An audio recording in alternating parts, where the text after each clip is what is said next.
केहू काल गति से परे चिरंतन, अभी यहां थे अभी यहीं हो।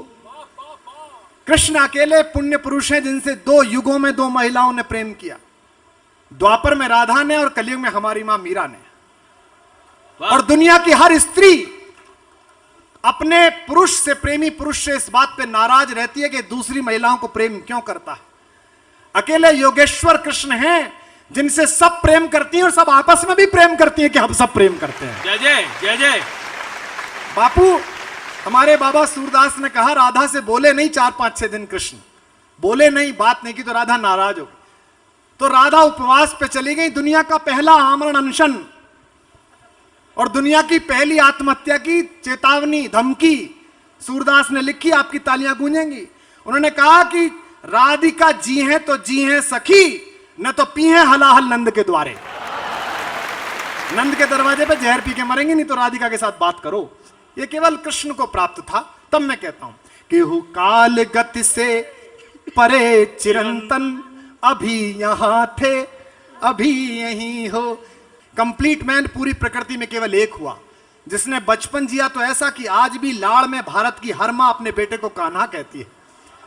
जिसने जवानी जी तो ऐसी के इश्क में पागल लड़के को कॉलोनी में लोग कहते हैं बड़ा कन्हैया बना फिरता है। जिसने युद्ध रचाया तो ऐसा कि 5 निर्वासित बच्चों को विश्व की सबसे बड़ी अक्षौणी सेना के सामने विजय दिलाई। और जिसने ज्ञान दिया तो गीता जैसा पर 1000 नोबेल पुरस्कार कुर्बान किए जा सकते हैं। तब मैं उस कान्हा पर पढ़ रहा हूं। केहू काल गति से परे चिरंतन, अभी यहां थे अभी यहीं हो।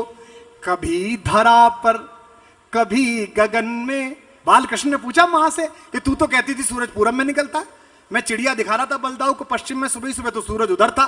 तो मां ने कहा तुझे क्या पता, तू त्रैलोक्य क्या स्वामी है, जिस दिशा में इंगित कर देगा सूर्य और चंद्रमा को उधर जाना ही पड़ेगा। ये उनका काम है कि कभी धरा पर कभी गगन में, कभी कहां थे कभी कहीं हो।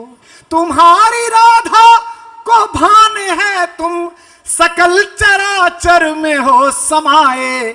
बस एक मेरा है भाग्य मोहन के जिसमें होकर भी तुम नहीं हो। बस एक मेरा है भाग्य मोहन के जिसमें होकर भी तुम नहीं हो। न द्वारिका में मिले बिराजे, आपने कथा करी है वो। न द्वारिका में मिले बिराजे, बिरज की गलियों में भी नहीं हो। कान्हा का पता बता रहा हूं। न द्वारिका में मिले बिराजे, बिरज की गलियों में भी नहीं हो। न योगियों के हो ध्यान में तुम, अहम जड़े ज्ञान में नहीं हो। न योगियों।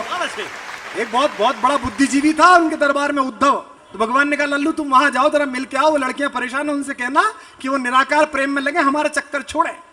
और वो बड़ा अहंकार में वहां पहुंचे। हमारे जगन्नाथ प्रसाद ऋतराकर ने कहा है कि आए लौट लज्जित नवाए नैन ऊधो, अब सब सुख साधन को सूदो सो जतन ले। और ये पंक्ति बापू के चरणों तक पहुंचे आपकी वाह में कि प्रेम मग छाके पग पड़त जहां के तहां। यूं जा रहा था मिलने के बाद, प्रेम मग छाके पग पड़त जहां के तहां, ज्ञान गुदड़ी में अनुराग को रतन ले। ज्ञान की गुदड़ी में अनुराग का कोई नूर लेके लौटा। और जब चिट्ठी लेके आया तो उससे कोई नहीं मिल रहा था।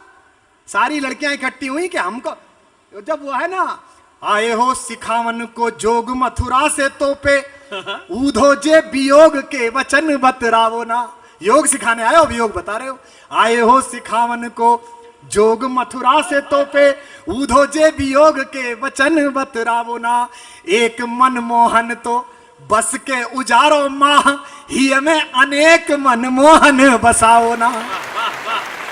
यहां से तब कह रहा हूं कि न द्वारिका में मिले बिराजे, बिरज की गलियों में भी नहीं हो। न योगियों के हो ध्यान में तुम, अहम जड़े ज्ञान में नहीं हो। ये पृथ्वी, ये धरती जहां हम हैं इसलिए महत्वपूर्ण है, दुनिया के सभी देश महत्वपूर्ण है उनके लिए।